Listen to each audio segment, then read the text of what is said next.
मासूम बच्चों के साथ बलात्कार कर दिया, मासूम बच्चों के साथ, ऐसे मासूम बच्चों के साथ क्या बोला जाए इनके ऊपर, इन नालायकों को और बेवकूफों को, और उनको जो है तो कानून छोड़ देता है उनको, ऐसों के साथ बलात्कार किया जाता है। कब तक जेलों में रखोगे, कब तक हमारी जेलें खचाखच भरती रहेंगी? राज ठाकरे के हिसाब से एक मर्तबा करो ना फैसले।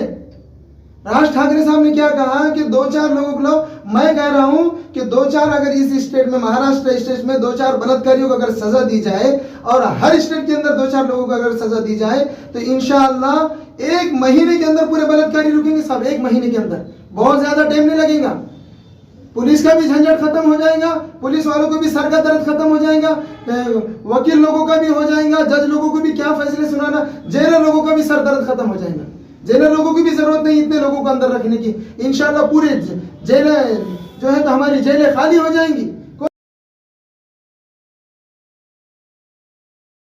और आज हमारी एक विशेष मुलाकात, जैसा कि हम चैनल पर बताते रहते हैं कि हम किसी न किसी विशेष मुलाकात लेते रहते हैं, कोई ना कोई विषय पर हम चर्चाएं करते रहते हैं। आज मेरे साथ मौजूद है समद बागवान साहब, एक सामाजिक कार्यकर्ता है और हमेशा कहने की चर्चाओं में रहते हैं, कभी विवादों में भी रहते हैं, लेकिन इनका एक लक्ष्य रहता है कि समाज के अंदर जो बुराई चल रही है, जो गतिविधियाँ चल रही है, जो कानून का उल्लंघन होता है, उसके ऊपर हमेशा बोलते रहते हैं। चलिए आज उनके मन में क्या चल रहा है, आज उन्होंने हमसे पहले इतने कहा कि मैं आपके चैनल से कुछ संदेश देना चाहता हूँ, इतना ही कहा पहले। चलिए अब आमने सामने स्क्रीन पे दिखाई दे रहे हैं, शुरुआत करते हैं बातचीत की। सर, हमारे चैनल में आपका स्वागत है। ऐसी क्या बात है जो आप संदेश देना चाहते हैं? सबसे पहले तो जैसा कि हम लोग जो निवेदन दे रहे हैं बार बार कमिश्नर साहब को, डिविजनल कमिश्नर साहब को, पुलिस वाले लोगों को, कलेक्टर साहब को, तो मेरे दिमाग में ये बात आती है कि आज ये पढ़े लिखे लोग, क्वालिफाइड लोग, जिनको नौकरियां दी गई, करोड़ों रुपए की नौकरियां ये उठा रहे हैं, और एक आम आदमी, उनको कम पढ़ा लिखा इंसान, उनको जो है कि ये बोलता है कि आप इंसाफ करो, आप अच्छा काम करो, आप सही काम करो, ये बोलना, ये सबसे बड़ी हमारे ये पढ़े लिखे लोगों के लिए बहुत शर्मिंदगी की बात है। बल्कि हमारे मुल्क को एक शर्मिंदा होना पड़ रहा है दूसरे ममालिक में कि ये लोग जो है तो जिनको नौकरियां दी गई इंसाफ करने के लिए, उसूल से काम करने के लिए, हक और सही काम करने के लिए, सच्चे काम करने के लिए, आज उनको सच्चाई और हकानियत समझ में नहीं आ रही। उनको आम पब्लिक रोड पे उतर के बोलती है कि तुम ये काम करो, तुम वो काम करो, पुलिस वालों को बोलना पड़ रहा है कि तुम उसको पकड़ो, उसको गिरफ्तार करो। ये किस तरफ जा रहा है हमारा मुल्क?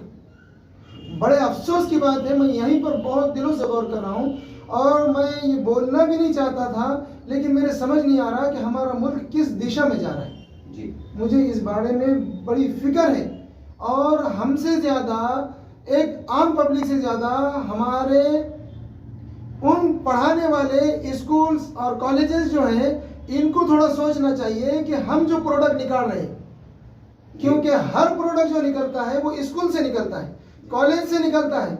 अगर कोई वकील अगर झूठा केस लड़ता है तो लॉ कॉलेजेस को जो है तो अपने आप में शर्मिंदगी महसूस करना चाहिए कि हमने ऐसे आदमी को निकाला, ऐसा प्रोडक्ट हमने बाहर निकाला जो झूठा केस लड़ता है, हमने ऐसा जज निकाला जो झूठे फैसले सुनाता है, हमने ऐसे कमिश्नर, ऐसे पुलिस वाले पढ़े लिखे निकाले जो बिल्कुल इंसाफ नहीं कर सक रहे, गुनाहगार को पकड़ नहीं सकते। हम ऐसे स्कूल और कॉलेजेस वालों को अपने आप में शर्मिंदा होकर डूब मरने वाली बात है कि हमने ऐसे हमारे कॉलेजेस से जो है तो ऐसे लोग तैयार करे जो है तो बेगुनाह लोगों को जेलों में रखते हैं। क्या मैसेज दे रहे हैं हम? सर, अभी आपने कहा कि जज साहब से भी गलत फैसले होते हैं, लेकिन सर मैं आपकी तरह गलत फहमी दूर कर दूँ। जज के पास चाहे कोई भी कोर्ट हो, वहाँ पर जो टेबल में फैसले जाते हैं, जो गवाहियाँ पेश होती हैं, जो सबूतें पेश होती हैं, तो जज साहब उसी गवाहों को, सबूतों को देख के फैसला करते हैं। वो तो अपने मन से फैसला नहीं करते। देखो, वकील, गवाह, सबूत, ये सब है ना, जज को इतना माइंड होता है कि ये क्या सही बोल रहा है, क्या गलत बोल रहा है।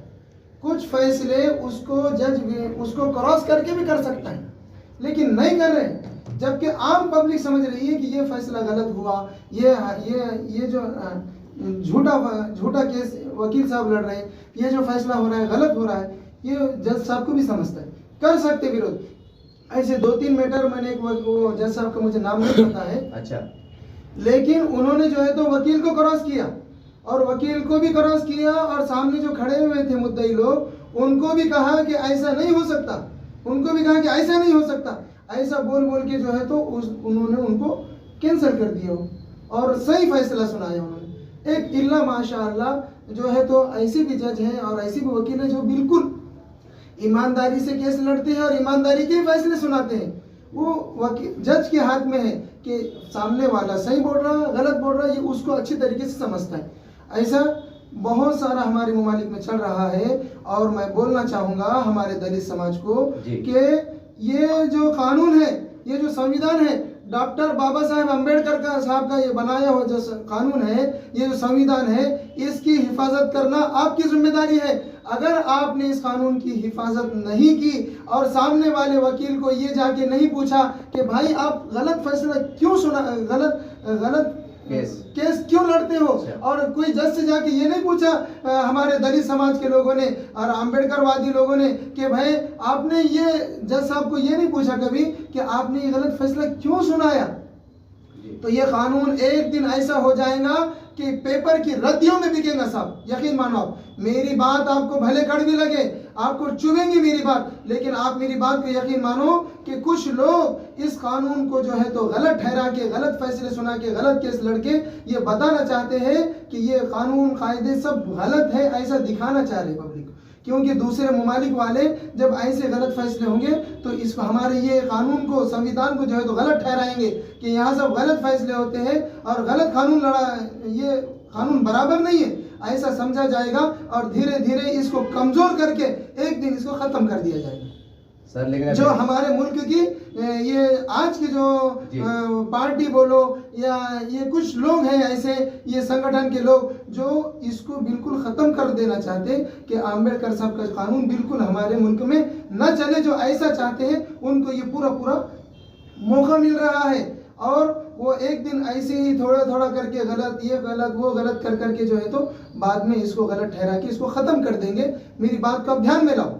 सर मगर आप ये संविधान के ऊपर आप जो बोल रहे हैं, लेकिन उसी संविधान की एक ताकत है कि आज आप खुल के बात कर रहे हैं, कई धरने मोर्चे के अंदर लोग खुल के बात कर रहे हैं, कुछ लोग तो गाली गलौज दे रहे हैं, ये भी तो संविधान की ताकत है। कहने के लोग तो बोल रहे हैं ना। खास बात ये है, अगर आप मुसलमान की अगर बात कर रहे होंगे, मैं आपको क्लियर कर दूं कि मुसलमान नेता भी मार्केट में बहुत है, बहुत सारा अलग अलग पार्टी में, इला माशाल्लाह बैरिस्टर है, बड़े बड़े ओहदे हैं, तो वो भी तो काम कर रहे हैं ना। क्या आपके काम से संतुष्ट नहीं है? संविधान के हिसाब से हम जो हमारे अधिकार के हिसाब से जो काम कर रहे हैं, अल्हम्दुलिल्लाह संविधान के दायरे में रह के संविधान ने हमको ताकत दिया बोलने की, तो हम बोल रहे हैं। लेकिन मैं ये नहीं बोल रहा कि हमारा हक ये बोलने का छीन लिया गया बोल के, लेकिन मैं ये बोलना चाह रहा कि जो पुलिस कमिश्नर साहब को, पुलिस वाले लोगों को, जिन लोगों को अरेस्ट करना चाहिए, जिन लोगों को गिरफ्तार करना चाहिए, नहीं कर रहे हैं, यहाँ पर हमारा कानून कमज़ोर पड़ रहा है।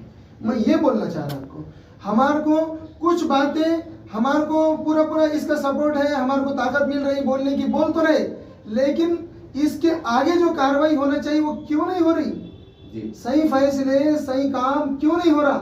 मैं ये बोलना चाह रहा कि हमारा काम पूरा साफ सुथरा चले, कानून को जो है तो साफ सुथरा दिखाया जाए, कानून पूरा पूरे इंसाफ के साथ काम करे, तो इसकी वजह से जो है तो पूरी जो है तो इसका फायदा पूरा पूरी पब्लिक को मिलेगा, जब कहीं जाके पूरा वो संविधान हमारे ऊपर लागू हो रहा। संविधान की थोड़ी सी ताकत हम इस्तेमाल कर रहे हैं और संविधान की धज्जियां उड़ा रहे हैं जो लोग मॉब लिंचिंग करके।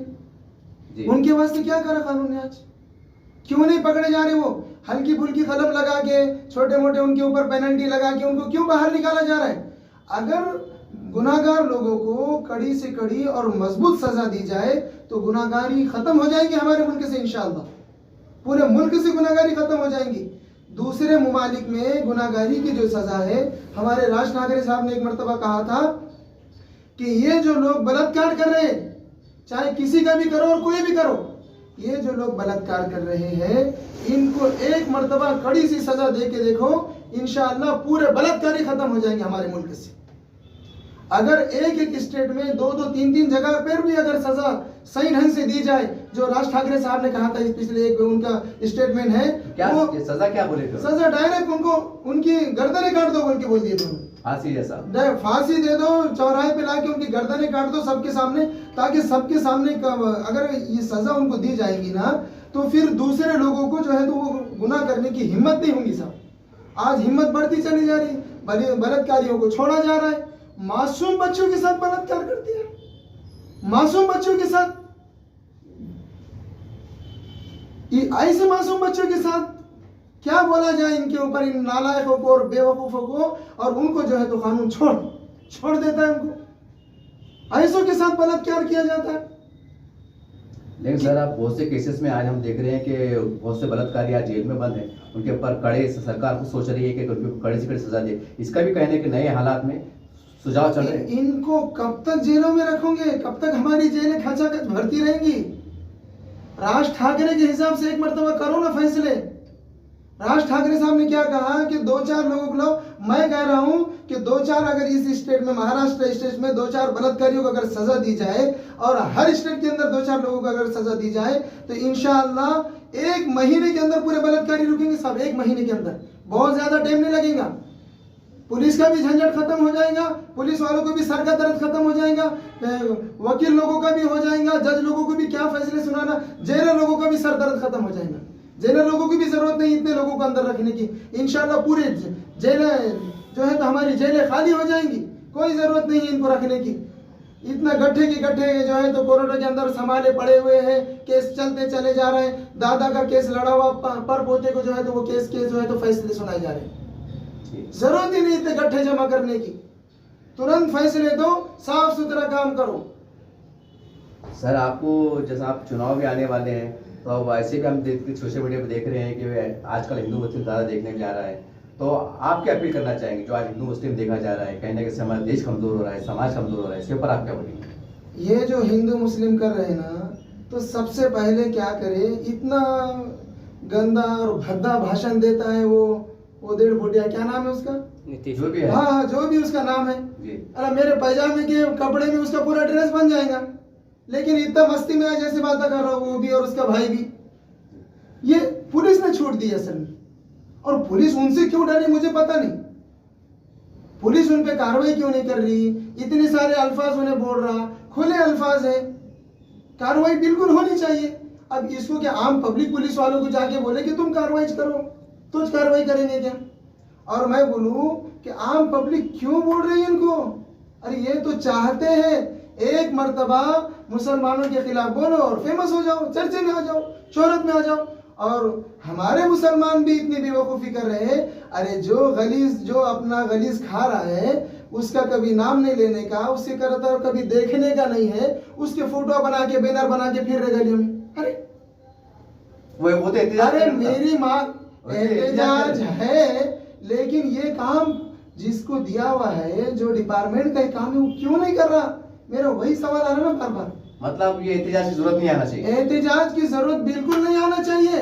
रोडों पे हम क्यों उतरे?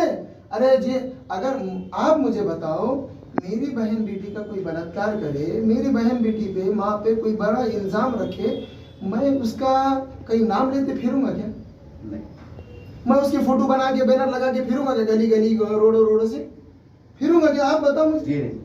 तो फिर क्यों फिर रहे गलीज लोगों का नाम लेके, क्यों फिर रहे हम?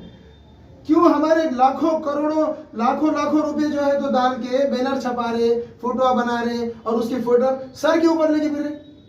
अरे वो तो पैर की जूती में जिसको खुंदलना चाहिए, जिसको पैर की जूती के नीचे भी नहीं खुंदलना, इतनी ये देखो एक गंदगी रहती, बराबर रोड पे गोबर है जी, और कोई गलाजत पड़ी हुई है, पेशाब है, पाखाना है, कुछ भी है, हम कभी उस पे पैर दे के चलते क्या? खुंदल के नहीं चलते क्या? जी नहीं चलते, तो फिर हम उनको क्यों सर पे लेके फिर रहे उनके फोटो? मुझे तो ये ताज्जुब हो रहा है। फिर क्या करना चाहिए आपके हिसाब से? अरे डिपार्टमेंट ने ये काम करना चाहिए, पुलिस को अपने आप में शर्मिंदा होना चाहिए, उनको शर्म आनी चाहिए कि हम जिस काम का पेमेंट ले रही है, हम वो काम क्यों नहीं कर रहे? पब्लिक क्यों रोड पे उतर रही है? एफआईआर दर्ज होगी सब, पेपर में एफआईआर दर्ज हो गई है तो गिरफ्तार करो, उसको सजा दो, दूसरा गुनहगार खड़े नहीं होता, उसको सजा दो लाके। उसको क्यों बचा रहे? और जो लोग बचा रहे हैं उनको थोड़ा सा सोचना चाहिए कि हम खाली अकेले एक महाराज के, एक पंडित के, एक क्या बोलते हैं उसको, संत के जो है तो सीएम नहीं है। पूरे महाराष्ट्र के 13 करोड़ जनता की सीएम है ना जी। 13 साढ़े 13 करोड़ जितनी भी जनता हमारी है, जनसंख्या महाराष्ट्र की, सबके है। अरे क्यों वो गलीस खा रहा है मुसलमानों का? उसको मुसलमानों ने कुछ बोला? मैंने तुमको साहब कुछ बोला नहीं, तो तुम मुझे क्यों बोलते कुछ जी? मैं आपको अरे तुरे बोलूं, मैं आपको गाली दूं तो आप मुझे कुछ बोलेंगे। मैं आपको कुछ बोला ही नहीं तो तुम क्यों मेरे गलीस खाने के पीछे पड़े? शोहरत के लिए। और हम उसको मशहूर कर रहे जी, हम उसको शोहरत दे रहे, हम उसके नाम की वाह वाह कर रहे, चर्चा कर रहे, उसका नाम बार बार ले रहे। उसने एक जगह बोला, हम सैकड़ों चैनलों पे बात कर रहे हैं उसका नाम लेने की। तो मतलब ये तो वो चाहते हैं कि हमारा नाम हो, वो शोहरत चाहते हैं। और सियासत में चाहे अच्छे से शोहरत नाम हो या बुराई से नाम ले, बस नाम ले कोई। यही तो सियासत का फंडा है, राजनीति का एक फंडा है, लेना चाहते। और इसके बारे में हम नहीं बोले, मैं तो बोलता हूँ जी, हम नहीं बोले। ये आपकी अपील है? हाँ, मेरी अपील है। हम नहीं बोले। बोले कौन? हमारे हिंदू जो सेकुलर है वो बोले। वो जो सेकुलर हिंदू है वो हमारे बारे में बोले। उनके ऊपर अत्याचार हो तो वो नहीं बोले, हम उनके बारे में बोले। ये मोहब्बत की बात है। सर, अब चुनाव आने वाले हैं, जाते जाते मतलब हो सकता है कि और यहाँ कुछ हालात वाक़ियात हो सकते हैं, शरीयत रचा जा सकता है। ऐसे में सभी धर्म समाज के लोगों को एकता की भावना से आपको संदेश क्या रहेगा? ये देखो, मैं वो जो आपको बोल रहा हूँ कि हमारे बारे में वो बोले, हमारे बारे में उन्होंने बोले, इसका मतलब मुसलमानों की आवाज हमारे हिंदू भाई उठाए, हिंदू सेकुलर वो हिंदू है उन्होंने उठाए। अच्छा। और उनकी आवाज अगर उनके ऊपर कहीं गलत होता है, जहाँ पर भी मेरी बहन बिरादराने वतन जिसको बोलेंगे, या मेरी जो बहन के साथ, हिंदू बहन के साथ बलात्कार हुआ, उसके बारे में मुझे आवाज उठाना चाहिए जी। और हमारे एक साथ अगर नाइंसाफी होती है तो मेरे बारे में वो हिंदू भाई ने आवाज उठानी चाहिए। तो फिर क्या होगा? ये राजनीति जो फंडा दिमाग में घूम रहा है ना उनके, कि भाई एक को बोलने लगा दो और पूरे मुसलमान एक साथ रोड पे उतरेंगे। हमारी माँ बहनों को भी उतर रहे आजकल रोड पे लोग जी। जरूरत नहीं है हमारी माँ बहनों को रोड पे उतरने की, और हमको भी नहीं। हम रोड पे उतरेंगे तो जाहिर सी बात है कि वो मत मुसलमानों का एक तरफ चला जाएगा और हमारे हिंदू भाई को मत एक तरफ चला जाएगा। अब वहां पर कोई कारोबारी नहीं रहेगा, कोई किसान नहीं रहेगा, कोई बिजनेसमैन नहीं रहेगा, कोई नौकरी करने वाला नहीं रहेगा, कोई कारखाने वाला, इंडस्ट्रीज वाला नहीं रहेगा। अब उन्हें क्या बोलेंगे? अब वो सब बोलेंगे कि मैं हिंदू हूँ। और मुसलमान रोड पे उतरा तो वो सब देख लेंगे कि यार ये काम कैसे मुसलमान रोड पे उतरे, इसका मतलब ये मुसलमानों का काम है जी। नहीं, उल्टा होना जी। उल्टा होना। मेरे साथ नाइंसाफी होती है तो मेरा हिंदू भाई खड़ा रहेगा, मेरे हिंदू भाई के साथ कुछ गलत होता है तो वहां पर मैंने खड़े होना, ऐसा काम होना। तो फिर राजनीति का ये जो फंडा है कि ऐसा करो वैसा करो, ये ऐसा बोलो तो अपन मशहूर हो जाएंगे, ये सब खत्म हो जाता है, ऑटोमेटिक खत्म हो जाता सब। बस आपका हाँ। मैं यही 2 शब्द कह के अपनी बात को खत्म करता हूँ। मेरा नाम अब्दुल समद बागवान है। मैं गब्बर एक्शन कमेटी में जो है तो औरंगाबाद से जिला उपाध्यक्ष हूँ और इंटरनेशनल ह्यूमन राइट्स प्रेसिडेंट में डिस्ट्रिक्ट प्रेसिडेंट हूँ औरंगाबाद से। और पिछले टाइम मैंने 2014 में जो है तो MI ऑल इंडिया मजलिस इनकलाबी मिल्लत की जानिब से लोकसभा का इलेक्शन लड़ा हूँ। देखिए, इस तरह से समद बागवान साहब ने एक अपने मन की बात को कही है, एक मन की बात कह सकते हैं। हमारे पास लोकतंत्र है, इन्होंने अपनी बात को रखा है। अब सारी बहुत से बातें आरोपी हो सकते हैं, वो आपके सामने है, लेकिन चूंकि हम भी 34 स्तंभ के सिपाही, एक बात जरूर कहेंगे, इन्होंने बहुत प्यारी बात कही है कि अगर मुसलमान पे अत्याचार होता है तो हिंदू भाई ने आवाज उठाना चाहिए, हिंदू पे अत्याचार होता है तो मुसलमान ने आवाज उठाना चाहिए। हम समझते हैं कि हमारे संविधान की एकता की बहुत खूबसूरती भी यही है और ताकत भी है। काश कि पूरे देश में ऐसा हो जाए और मेरा देश महान हो जाए। इससे ज्यादा मैं कुछ नहीं कहूंगा। देखते